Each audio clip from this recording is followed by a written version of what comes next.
Awesome. Chirdeep, that was very helpful, very insightful. I do have a bunch of questions ready for you right now.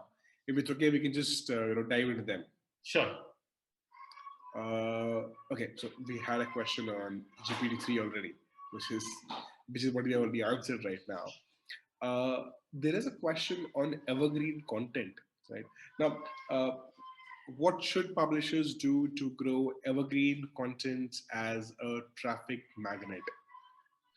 Yeah. Great question now there. Yes, evergreen content, you always have that long tail, people coming back for it multiple points of time. But there's enough literature on that as well. You should be able to update that evergreen traffic. Don't keep some article that's published in 2017 and just left it as it is, because that may not show up on various channels. You may be able to update some of those articles, recirculate some of those articles, promote some of those articles through other channels, and that's when it starts coming through things like Google Discover, your news, all of them as well. So make sure that if you're focusing on evergreen content, it stays updated. Don't write an article 5 years back and just assume that there will be more content going there, because there are so many more publishers that are publishing content today, and Google will look at recency as well. So it's worth looking at what are the updates on some of these articles that we can provide. Got it. Awesome. The next question is from Swaroop. Swaroop wants to know, how can we increase click-through rates, right? I'm assuming he's speaking in context of, let's say, search or social. So Chirdeep, any insights on that? Yes, I think the click-through rates previously were gamed quite a bit.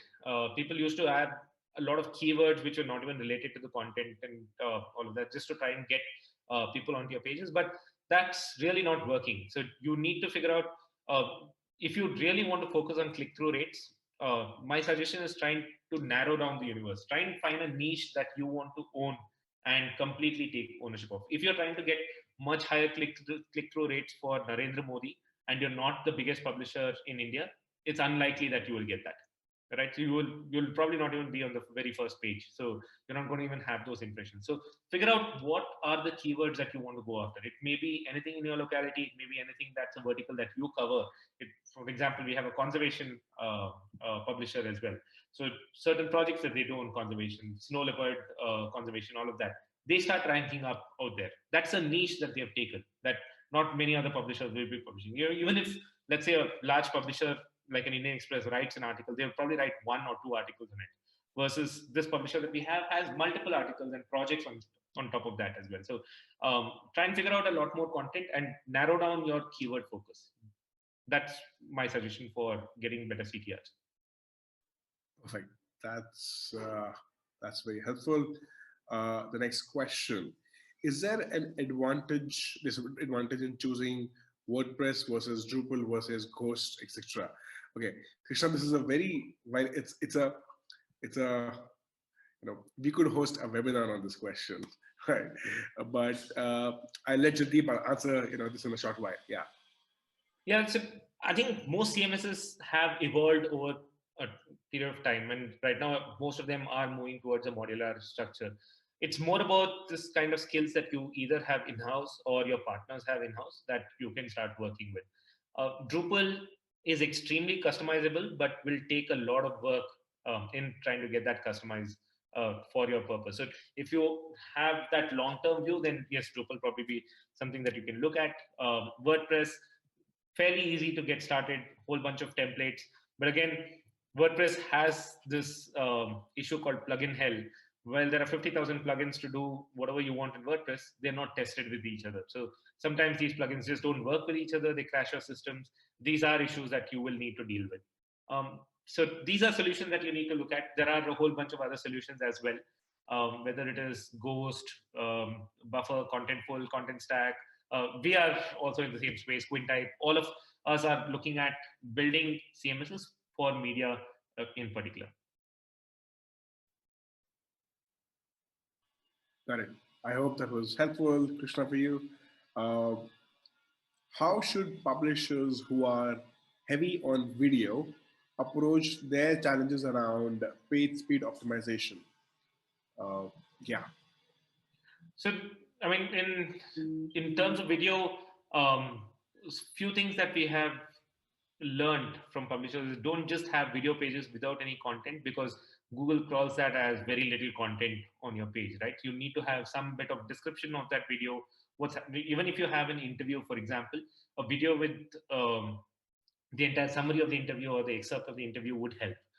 These are when you have video pages, we would recommend take the time to describe those video pages, because Google is able to crawl those. Not everybody is searching only on YouTube. You're very likely to be searching on Google and then using the video tab to start looking at videos. So if you want to rank up out there, start putting in some content related to that video and not just a video player on that page saying that this is a video that I have. Got it. Yeah, but Chirdeep, also any specific nuances which publishers should be aware of when they are building these pages with videos, because videos are heavy in terms of their size, right? It does impact the page load time. Any specific tricks to sort of optimize for the page speed itself, apart from content? So most of the video players right now are doing a pretty good job of that. Whether you use YouTube, Vimeo, Dailymotion, JW Player, some of them are better than the others. For example, YouTube seems to be extremely fast in whatever it's looking at, but so does like private players like Brightcow or anybody of these guys. They do a pretty good job in optimizing videos and basically transcoding it, making sure that the exact same size video is played on your device. All of that is automatically done by the video player. Right. Of course, the suggestion is not to go and reinvent the wheel. Do not build your own video player. I think that would be going down the dead trap, because there's so much innovation happening in video right now. It's just not worth going down that path. Right. Yeah. I mean, absolutely. I agree. Right. The build versus buy on this one is a very straightforward one. Just pick up a ready-to-use player and use it as it is. Yeah. Awesome. Okay. This has been very helpful. Do we have any more questions, folks? We do have 5 more minutes. Chirdeep has been very kind with his time. Feel free to type in your questions in chat, or as you can always ping Chirdeep on his email ID here displayed, right? And if there's anything else, feel free to reach out to us at Isoto or Chirdeep directly, and we'll be more than happy to answer your questions around how you can grow your traffic.